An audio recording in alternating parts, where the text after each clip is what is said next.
आई, लवकर बाहेर ये. आजीने बाबांच्या कानाखाली वाजवले आहे.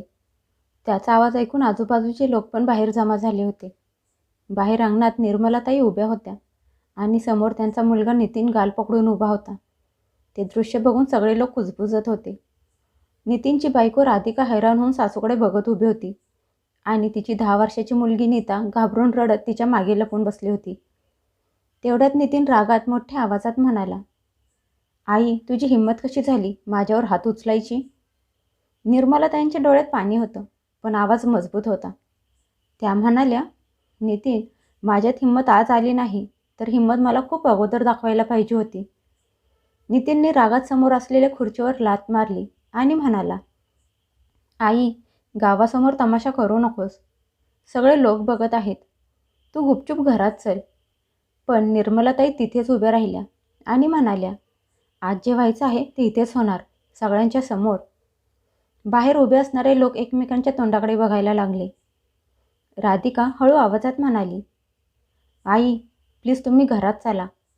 बाहेर लोक तमाशा बघत आहेत. सुनेचं बोलणं ऐकून निर्मलाताई म्हणाल्या, बघत आहेत तर बघू दे सुनबाई. हा तमाशा काही आज सुरू झाला नाही. तमाशा तर त्या दिवशी सुरू झाला होता, जेव्हा याच्यातली माणुसकी मेली होती आणि त्याची जागा अहंकाराने घेतली होती. नितीनचा आता संयम संपला होता. तो रागात म्हणाला, बस, आता खूप झालं. एक शब्द जरी अजून बोललीस तर आत्ता यावेळी मी तुला घरातून हाकलून देईन. मुलाचं बोलणं ऐकून निर्मलाताई हसल्या. त्या म्हणाल्या, अच्छा, म्हणजे तू मला माझ्याच घरातून बाहेर काढणार का? त्यांनी आजूबाजूला उभ्या असणाऱ्या लोकांकडे बघितलं आणि मग म्हणाल्या, चला, हे चांगलं झालं. कमीत कमी सगळ्या लोकांना तरी समजेल की मी किती लायक मुलाला जन्माला घातला आहे. हे ऐकून नितीन अजूनच चिडला. तेवढ्यात बाजूचे पाटील काका म्हणाले, अरे नितीन, असं काय झालं आहे की तुझ्या आईने तुझ्यावर हात उचलला आहे? काहीतरी कारण असेल ना? नितीन रागात म्हणाला, तुम्ही लोक आमच्या घरातल्या गोष्टीत पडू नका. हा आमचा घरातला मामला आहे. त्याचं बोलणं मध्येच तोडत त्याची आई म्हणाली, नाही, आता हा फक्त घरातला मामला राहिला नाही, तर समाजाचा पण झाला आहे. या लोकांना पण बघू दे ना की माणसाच्या एका ठराविक वयानंतर त्या माणसाची घरात काय किंमत राहते. गोष्ट वाढत असलेली बघून पहिल्यांदा राधिका जरा मोठ्या आवाजात म्हणाली, आई, तुम्ही पण प्रत्येक गोष्टीत टोकत असता. एक माणूस तरी किती सहन करणार आहे? निर्मलाताई सुनेकडे बघून शांत आवाजात म्हणाल्या, राधिका, खरं खरं सांग, मी कधी तुला शिवी दिली आहे का? कधी टोमणे मारले आहेत का? कधी तुझ्या आईवडिलांचा अपमान केला आहे का? सासूचं बोलणं ऐकून राधिका शांत बसली, कारण तिच्याजवळ याचं उत्तर नव्हतं. निर्मलाताई परत त्यांच्या मुलाकडे वळल्या आणि म्हणाल्या, आता तू सांग नितीन, मी कधी तुला खर्च करायला पैसे मागितले? कधी खायला भाकरी मागितली? कधी सोन्याचा दागिना मागितला का? कधी म्हणाले मला देवदर्शनाला घेऊन जा? आईचं बोलणं ऐकून नितीनने नजर चोरली. मग पाटील काका म्हणाले, मग निर्मला वहिनी, आज तुम्हाला एवढा राग का आला आहे? निर्मलाताईंनी मोठा श्वास घेतला. त्यांचे डोळे भरून आले. त्या म्हणाल्या, आज सकाळी हा जे मला बोलला ते जर बाहेरचं दुसरं कोणी बोललं असतं तर मी सहन पण केलं असतं. पण पोटच्या मुलाच्या तोंडातून ते बोलणं ऐकून माझा हात आपोआप उचलला गेला. नितीन रागात दात होट खात म्हणाला, आई, मी जे बोललो होतं ते खरं बोललो होतं. त्याची आई म्हणाली, ठीक आहे, मग आता तीच गोष्ट सगळ्यांच्या समोर बोल, जी सकाळी तू माझ्या कानात बोलला होतास. तीच गोष्ट आता जरा मोठ्या आवाजात बोल, सगळ्यांना ऐकायला जाईल असे. तसा नितीन रागात म्हणाला, हो, बोललो होतो मी. मी म्हणालो होतो की बाबांच्या निधनानंतर तू या घरावर ओझं बनले आहेस. प्रत्येक वेळी रडणं, टोचणं, समजावणं आता अजून मला सहन होत नाही. जर एवढंच वाईट वाटत असेल तर हे घर सोडून बाहेर कुठेतरी निघून जा. नवऱ्याचं बोलणं ऐकून राधिका हैराण झाली. नीता पण तिच्या वडिलांच्या तोंडाकडे बघायला लागली. तिला तिच्या वडिलांची भीती वाटत होती. निर्मलाताई डोळे पुसत म्हणाल्या, बस, पोटच्या मुलाकडून फक्त हेच ऐकून घ्यायचं राहिलं होतं. ज्या मुलासाठी दिवसरात्र एक केली, तळहाताच्या फोडाप्रमाणे सांभाळलं आज त्याच मुलासाठी मी ओझं बनले आहे. मग ठीक आहे, जर विषय निघालाच आहे तर ते पण सांग जे मागच्या 2 वर्षापासून तुझ्या मनात चालू आहे. हे ऐकून नितीनचा चेहरा पांढरा पडला. राधिका चकित होऊन नवऱ्याकडे बघायला लागली. ती घाबरून म्हणाली, सत्य? कुठले सत्य आई? नितीन, मागच्या 2 वर्षांपासून तुम्ही काय लपवत आहात? तशी तिची सासू म्हणाली, तेच सत्य ज्यामुळे आज मी पहिल्यांदा माझ्या मुलावर हात उचलला आहे. असं म्हणत त्या रडायला लागल्या. सगळे लोक शांत होऊन ऐकत होते. नितीनने स्वतःला सावरण्याचा प्रयत्न केला. तो म्हणाला, आई आता बस कर. प्रत्येक गोष्टीचा तमाशा बनवण्याची तुला सवय झाली आहे. त्याची आई म्हणाली, तमाशा मी नाही तर मागच्या 2 वर्षापासून तू बनवला आहेस. राधिका घाबरून म्हणाली, आई जे आहे ते स्पष्ट सांगा. निर्मलाताई म्हणाल्या, राधिका तुला खरंच काहीच माहीत नाही का? राधिका लगेच म्हणाली, नाही आई, मला खरंच माहीत नाही. तुम्ही कशाबद्दल आणि काय बोलत आहात? नितीन मध्येच ओरडत म्हणाला, बस आता अजून एक शब्द पण बोलायचा नाही. त्याचं बोलणं ऐकून न ऐकल्यासारखं करत निर्मलाताई म्हणाल्या, आज मला हा काय बोलला सगळ्यांनी ऐकलं आहे, पण मला कोणीही नाही विचारलं की मी त्याला का मारलं. पाटील काका म्हणाले, हो वहिनी, त्याचं कारण तरी सांगा की तुम्ही एवढ्या मोठ्या मुलावर हात का उचलला. तसं निर्मलाताईंनी सांगायला सुरुवात केली. त्या म्हणाल्या, आज सकाळी हा माझ्या खोलीत आला. मला वाटलं माझ्यासोबत बसून चहा प्यायला आला असेल किंवा विचारपूस करायला आला असेल. पण खोलीत आल्याला तो मला म्हणाला की आई तू एक काम कर, पुढच्या महिन्यापर्यंत घर मोकळं कर, मी तुझी व्यवस्था केली आहे. हे ऐकून राधिका चकित होऊन म्हणाली, काय? नितीन परत चिडला आणि म्हणाला, हो म्हणालो होतो, मग यात काय चुकीचं केलं? मी तिच्यासाठी वृद्धाश्रम बघितला आहे. तिथे तिची चांगली काळजी घेतली जाईल. नितीनचं बोलणं ऐकून गोळा झालेले लोक आपापसात कुजबूज करायला लागले. कोणीतरी हळू आवाजात म्हणालं, वृद्धाश्रम? त्याची आई म्हणाली, मी त्याला विचारलं पण की नितीन, माझ्याकडून अशी कुठली चूक झाली आहे की तू मला वृद्धाश्रमात सोडत आहेस? तसा तो म्हणाला. असं म्हणत त्यांचा आवाज भरून आला. त्या पुढे बोलू शकल्या नाहीत.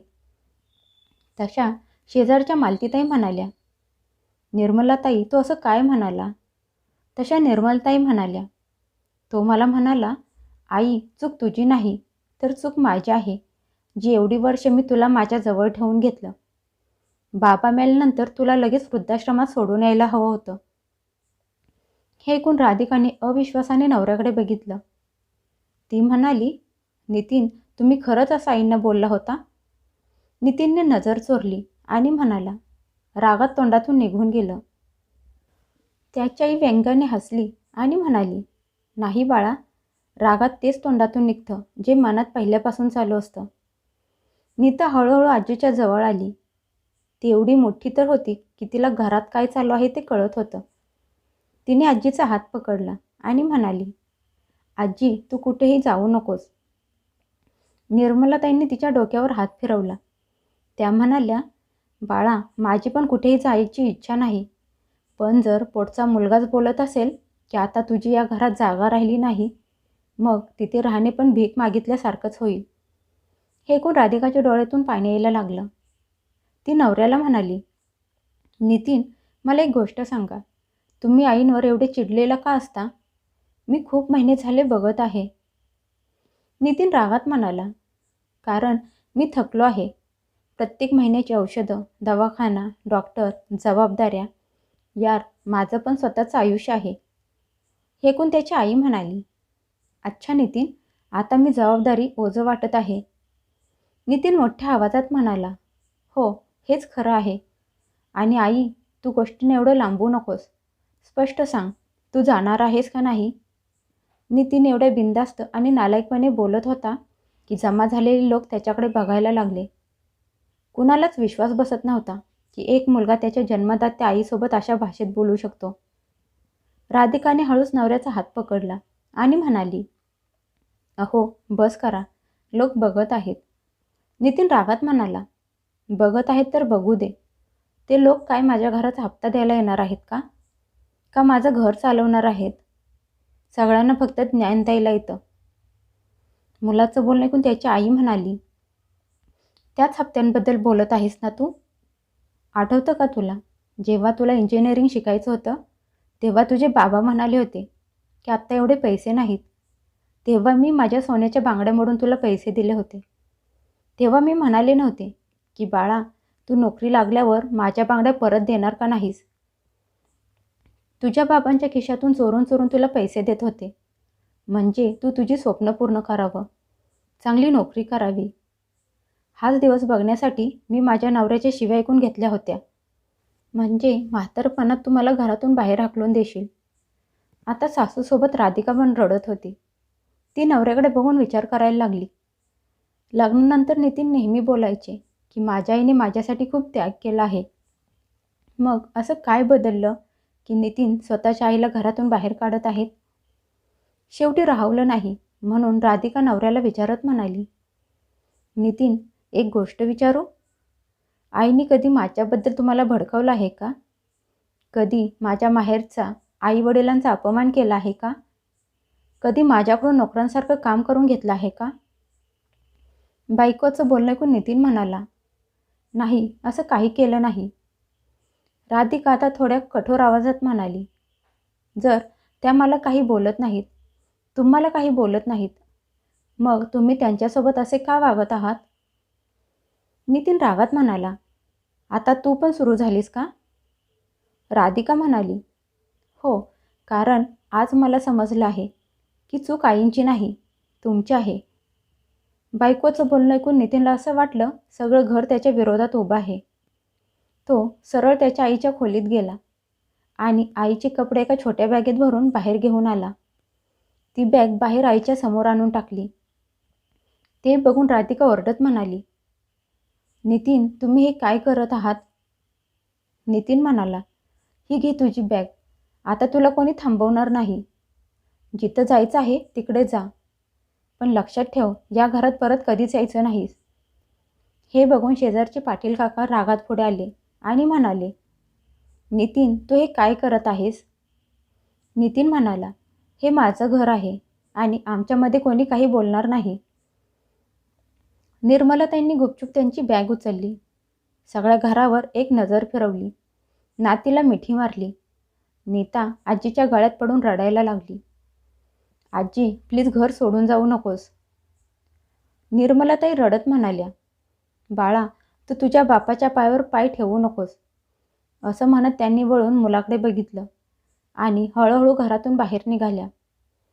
त्यांची इच्छा होती वळून एकदा घराला बघावं, पण त्यांनी स्वतःला सावरलं. मागून नीता रडत आजीला आवाज देत म्हणाली, आजी, घर सोडून जाऊ नकोस, प्लीज आजी. पण निर्मलाताई मागे न बघता तशाच पुढे गेल्या. सगळे लोक आपापल्या घरी गेले. इकडे राधिका म्हणाली, नितीन, तुम्ही माणूस तरी आहात का नाही? स्वतःच्या आईला घरातून बाहेर काढलं. नितीन सोप्यावर बसून म्हणाला, आता तू नाटक करू नकोस. 1-2 तासात ती घरी परत येईल. हे घर सोडून कुठे जाणार आहे? नितीनला त्याच्या वागण्याचा अजिबात पश्चाताप होत नव्हता. निर्मलाताई चालत चालत थकून एका देवळाच्या बाहेर जाऊन बसल्या. तिथला पुजारी त्यांच्याकडे बघून म्हणाला, आजी, तुमची तब्येत तर ठीक आहे ना? निर्मलाताई हसण्याचा प्रयत्न करत म्हणाल्या, हो गुरुजी, पण थोडी थकली आहे. त्या पुजाऱ्यांनी त्यांना पाणी आणून दिलं. सकाळपासून पोटात अन्नाचा कण पण गेला नव्हता. दुपार झाली होती. राधिकाने इच्छा नसताना पण जेवण बनवलं. ताटं करताना तिला सासूची आठवण आली आणि तिच्या डोळ्यातून पाणी यायला लागलं. ते बघून नितीन म्हणाला, नाटक करू नकोस, गपगुमान मला जेवायला वाढ. आई कुठे जाणार नाही, येतच असेल घरी. नवऱ्याचं बोलणं ऐकून राधिका डोळे मोठे करून म्हणाली, नितीन, तुम्ही एवढे बिनकाळजाचे कसे काय झालात? ते पण स्वतःच्या आईसाठी? नितीन काही बोलला नाही. संध्याकाळ झाली. नीता शाळेतून घरी आली आणि सरळ आजीच्या खोलीत गेली. खाटेवर त्यांचा चष्मा तसाच पडला होता. भिंतीवर देवाचा फोटो तसाच होता. नीता आजी घरात नसलेली बघून जोरजोरात रडायला लागली आणि म्हणाली, आजी, तू मला का सोडून गेलीस? राधिका डोळ्यात पाणी घेऊन दारात उभी राहून सासूची वाट बघत होती. हळूहळू रात्रीचे 9 वाजले. तरी पण तिची सासू घरी परत आली नव्हती.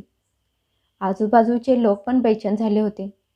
पाटील काका म्हणाले, चल नितीन, कमीत कमी आपण त्यांना शोधायला तरी जाऊया. नितीन फोनमध्ये बघतच म्हणाला, असेल इथेच कुठेतरी, येईल. कुठे जाणार आहे?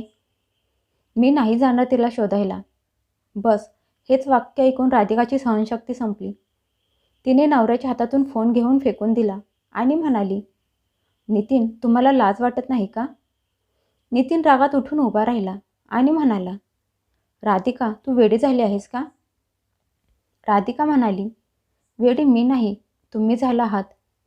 एवढ्या रात्री तुमची म्हातारी आई माहीत नाही कुठे फिरत असेल. दिवसभर जेवली आहे का नाही याची तुम्हाला जरा पण काळजी नाही. नितीन, मी तुम्हाला स्पष्ट सांगत आहे, जर आज आईंना काही जरी झालं तर मी नीताला घेऊन कायमची या घराला सोडून निघून जाईन. मग राहा या घरात एकटे तुमच्या सुखसुविधांसोबत. जर तुमचं कुटुंब तुमच्या सोबत नसेल तर या सुखसुविधांचा काय फायदा? आज मला लाज वाटत आहे की तुम्ही माझा नवरा आहात. अहो, जरा तरी लाज वाटू द्या. ती तुमची आई आहे. बायकोचं बोलणं ऐकून आत्ता कुठे नितीनच्या चेहऱ्यावर थोडीफार काळजी दिसायला लागली. त्याने घड्याळात बघितलं तर 9:30 वाजले होते. त्याची आई अजून घरी परत आलेली नव्हती. रात्र वाढत होती. नितीनला आता भीती वाटायला लागली होती. त्याने त्याच्या मित्रांना फोन करून आईबद्दल विचारलं, पण सगळीकडून एकच उत्तर मिळालं, नाही आली आणि कुठे दिसली पण नाही. आता राधिका घाबरली. नितीनला पण टेन्शन आलं. पाटील काका रागात म्हणाले, आता समजलं का तुला? जेव्हा घरातून बाहेर काढत होतास तेव्हा तर खूप अहंकारात होतास. चल, सगळीकडे शोधू. नितीन घरातून बाहेर शोधायला निघाला. इकडे देवळात निर्मलाताई शांत बसल्या होत्या. पूर्ण दिवस त्यांनी पाणी पिऊन काढला होता. पुजाऱ्यांनी त्यांना प्रसाद दिला आणि म्हणाले, आजी, थोडं खाऊन घ्या. तेव्हा त्या हसून म्हणाल्या, जेव्हा मन रडत असेल ना तेव्हा घशातून खाली काही जात नाही. इकडे रात्री 10 वाजता नीता रडत रडत अचानक म्हणाली, आई, आजीने सकाळची गोळी पण घेतली नाही. हे ऐकून राधिकाचे मन धस्स झाले. तिला आठवलं की तिची सासू त्यांची औषधं घरातच विसरून गेली आहे. ती पळत सासूच्या खोलीत गेली. औषधं टेबलवर बघून तिचे डोळे मोठे झाले. तिने घाबरून लगेच नवऱ्याला फोन लावला आणि म्हणाली, नितीन, आईंची औषधं तर घरातच आहेत. आज आईंनी औषधं खाल्ली नाहीत. हे ऐकून नितीनच्या पायाखालची जमीनच सरकली. त्याला आठवलं की त्याची आई एकही दिवस औषधांच्या शिवाय राहू शकत नाही. त्याने घाबरून डोकं पकडलं आणि म्हणाला, अरे देवा, मी रागात हे काय करून बसलो. आईने औषधं घेतली नाहीत तर? नितीन, बाजूचे लोक, पाटील काका, सगळे लोक रात्रभर वेगवेगळ्या ठिकाणी निर्मलाताईंना शोधत होते, पण त्या कुठे भेटल्या नाहीत. जाणाऱ्या वेळेसोबत नितीनचा अहंकार तुटत चालला होता. दुसरा दिवस उजाडला होता. पहाटे 5 वाजता एक रिक्षावाला पाटील काकांच्या घरी पोहोचला आणि म्हणाला, साहेब, तुम्ही कुठल्या निर्मलाताईंना ओळखता का? पाटील काकांनी लगेच नितीनला फोन करून बोलावून घेतलं. नितीन आणि राधिका पळत तिथे पोहोचले. नितीन म्हणाला, हो, ती माझी आई. तो रिक्षावाला म्हणाला, काल रात्री त्या देवळात बसल्या होत्या. अचानक त्यांची तब्येत बिघडली. तिथल्या पुजाऱ्यांनी त्यांना सरकारी दवाखान्यात दाखल केलं आहे. हे ऐकून नितीनचे हातपाय सुन्न पडले. राधिका रडायला लागली. ते सगळे लोक दवाखान्यात गेले. निर्मलाताईंना सलाईन लावलं होतं. चेहरा उतरला होता. पण जेव्हा त्यांनी नातीला बघितलं तेव्हा त्यांच्या चेहऱ्यावर हलकं हसू आलं. त्या हळू आवाजात म्हणाल्या, आलं माझं बाळ. नीता आजीला मिठी मारून रडायला लागली आणि म्हणाली, आजी, तू घरी चल. मी तुला कुठेही जाऊ देणार नाही. नितीन आईची अवस्था बघून गुपचूप मान खाली घालून उभा होता. निर्मलाताईंनी त्याच्याकडे बघितलं. त्याचे डोळे लाल झाले होते. निर्मलाताई त्याच्याकडे बघून म्हणाल्या, नितीन, तुला काय झालं? रात्रभर झोपला नव्हतास का? आता तरी खुश राहा. तुझ्या डोक्यावरचं ओझं कमी झालं आहे. आईचं बोलणं ऐकून तो मनातून तुटला. तो हळूहळू त्यांच्या जवळ गेला आणि रडत म्हणाला, आई, मला माफ कर. मी खूप मोठा पापी आहे. मी तुझा मुलगा होण्याच्या लायकीचा नाही.